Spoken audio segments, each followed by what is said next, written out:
Hey everyone, Jared here, and this is my LG G Watch. So let me just start off by saying that even though I'm sure people will disagree with me, I think Android Wear in its current state is an awesome start to something that will mature amazingly with time. The LG G Watch, let alone Android Wear in general, is an awesome hardware accessory companion for pretty much any Android phone.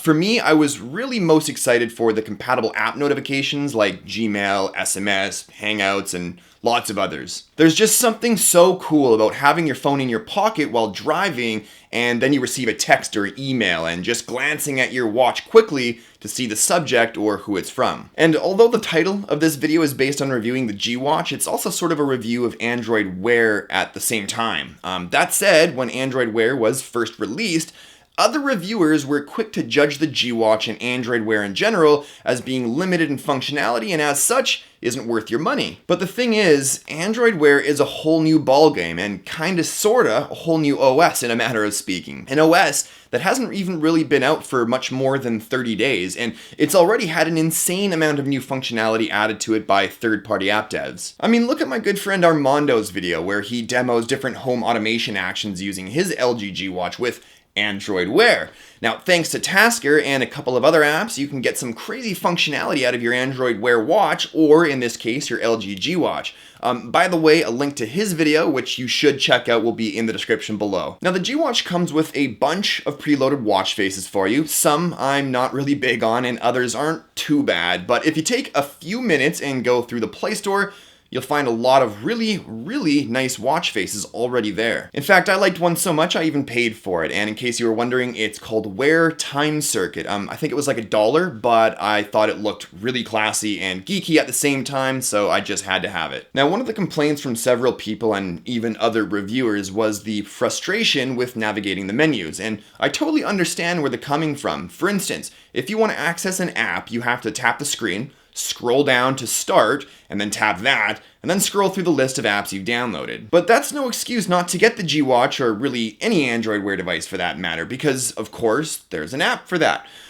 Thanks to Wear Mini Launcher, which is free in the Play Store, believe it or not, you can simply swipe to the right from the main screen and a list of all your apps shows up. And with this launcher, instead of tapping the screen and then scrolling down to settings and then to brightness to make an adjustment, you simply swipe from the right of the main screen twice, and you have access to not only your brightness slider, but also toggles for your phone's Wi-Fi and a couple of other settings as well, but also your watch and phone's battery levels. The LG G Watch is a bit bulky, I'll admit, but it's not heavy or uncomfortable, at least not for me. But because of its size and shape, to me, the wristband it comes with looks ever so slightly odd, which is why I've been looking for and planning on installing a wider black metal band. So if you find one and you think it might look good, let me know. Battery life is definitely something people have been negatively expressing their opinions on, but I think that's because they're comparing it to the Pebble smartwatch, which gets great battery life.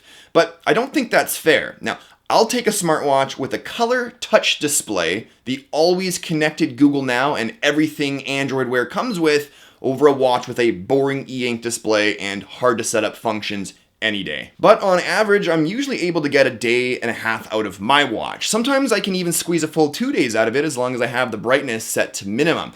For now, because it's always sunny this time of year, I find myself outside a lot and consequently have the brightness set to max, which is what gives me that 1.5 days instead of 2.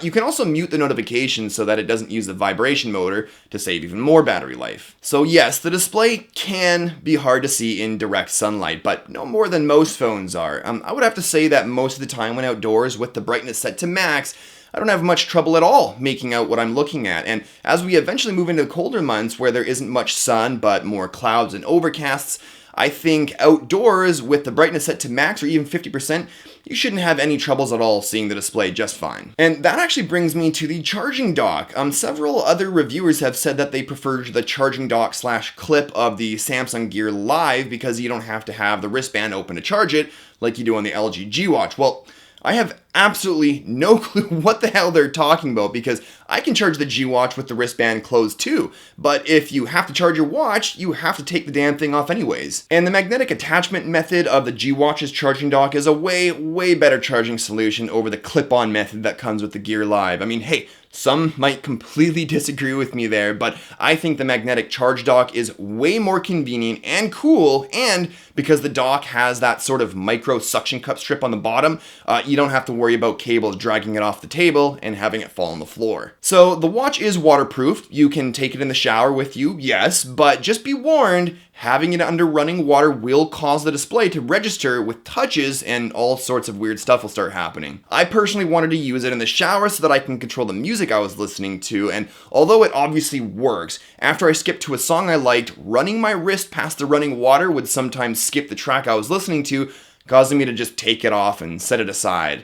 But at least it is waterproof, so you don't have to worry about always taking it off before you go do something that might include water around electronics. Now, upon its release, plenty of people were reporting that they were having issues with the G-Watch constantly disconnecting, preventing them from receiving notifications and everything else Android Wear offers. A disconnected Android Wear device is about as useless as a regular watch, which actually sounds pretty funny if you say it out loud, but it's true. And that actually happened on my G-Watch too, but over time, with Android Wear third-party apps updating constantly, it eventually stopped randomly disconnecting, unless of course I walk too far away from my phone.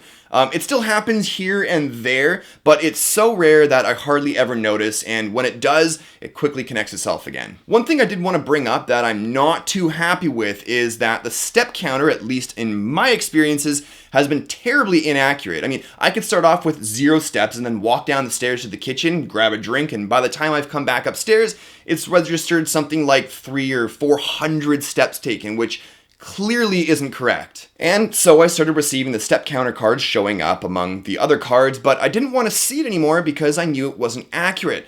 So I went into the settings and there's actually an option to stop showing that particular card, which I selected, but the damn card keeps showing up. And although it shows a step count of 0, the point is it's still showing up and it's driving me nuts. But that's clearly just a software bug, but with regards to the miscounted steps taken, I don't know if that's something they can fix with the software or if that's just the way it is when you have a device strapped to your wrist with an accelerometer.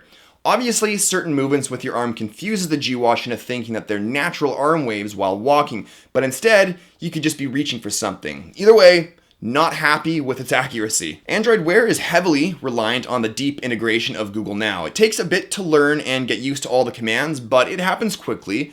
When I'm not in a public setting and I get a text or a Google Hangouts message, I often reply using the G-Watch. Otherwise, I take out my phone to reply for fear of looking strange while talking to my watch. I also often set reminders for myself and even launch my music app, all with the G-Watch. It's really convenient, especially when you've got dirty hands. You literally don't have to touch anything. Just hold up your wrist, say, "Okay, Google, play some music."